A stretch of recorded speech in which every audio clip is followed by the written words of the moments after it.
Kesetiaan. Renungan diinspirasi dari Injil Matius bab 10 ayat 1 sampai 7. Pada suatu hari, Yesus memanggil ke-12 murid-Nya dan memberi mereka kuasa untuk mengusir roh-roh jahat dan melenyapkan segala penyakit dan segala kelemahan. Inilah nama ke-12 rasul itu. Pertama, Simon yang disebut Petrus dan Andreas saudaranya, Yakobus anak Zebedeus dan Yohanes saudaranya, Filipus dan Bartolomeus, Thomas dan Matius pemungut cukai, Yakobus anak Alfeus dan Tadeus, Simon orang Zelot, dan Yudas Iskariot yang mengkhianati Yesus. Ke-12 murid itu diutus oleh Yesus dan Ia berpesan kepada mereka, "Janganlah kalian menyimpang ke jalan bangsa lain atau masuk ke dalam kota Samaria, melainkan pergilah kepada domba-domba yang hilang dari umat Israel. Pergilah dan wartakanlah, kerajaan sorga sudah dekat." Demikianlah sabda Tuhan.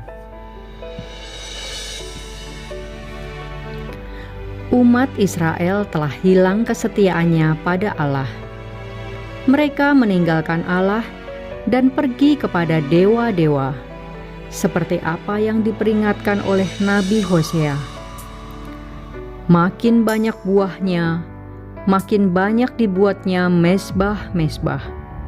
Hosea pasal 10 ayat 1. Israel sebagai umat pilihan yang mendapat berkat kemakmuran berlimpah, bukannya bersyukur atas berkat yang mereka terima. Mereka justru mendirikan mezbah dan tugu pemujaan berhala. Namun Allah tetap setia dengan mengutus nabinya untuk mengingatkan umatnya agar kembali ke pangkuannya. Kasih setia Allah kepada umatnya tiada berkesudahan, walaupun umat pilihan meninggalkannya. Dalam bacaan Injil hari ini, Yesus mengutus ke-12 murid untuk mencari dan mengembalikan kesetiaan pada Allah yang hilang dari umat Israel, supaya mereka hanya menyembah Allah yang benar, yaitu Allah yang adalah kasih sebagai satu-satunya. Tiada yang lain patut disembah. Para murid pun diberi kuasa untuk menyembuhkan dan mengusir roh-roh jahat yang merupakan tanda kehadiran kerajaan surga. Dengan demikian, Allah senantiasa merangkul umat yang tidak setia dan meninggalkan Allah agar kembali kepadanya. Pada awal pandemi, banyak orang yang menanyakan keberadaan Tuhan. Mengapa ada penyakit dan penderitaan? Kesetiaan kepada Tuhan mulai goyah, bahkan ada yang hilang. Namun belajar dari bacaan ini membuat imanku semakin diteguhkan. Tuhan tetap setia pada janjinya. Aku percaya Tuhan tetap hadir dengan menguatkan orang yang menderita dan menggerakkan hati para petugas medis serta para relawan untuk mengatasi pandemi ini.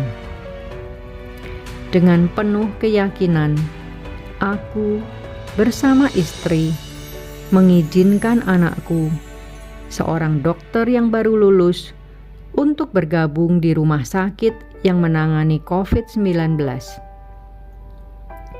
Walau banyak saudara dan tetangga melarang, namun aku tetap yakin akan penyelenggaraan ilahi. Kalau semua orang menolak, siapa yang akan menangani para pasien COVID? Begitu kataku kepada istri. Puji Tuhan, selama 2 tahun lebih menangani pasien COVID, anak kami tidak terpapar.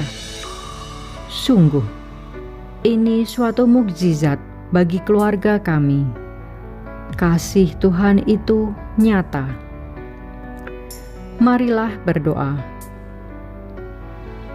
Ya Allah, sumber kasih sejati, mampukan aku untuk senantiasa setia pada kehendak-Mu dalam mewartakan kasih-Mu, sehingga banyak orang ikut merasakan kasih-Mu melalui kehadiranku di tengah mereka.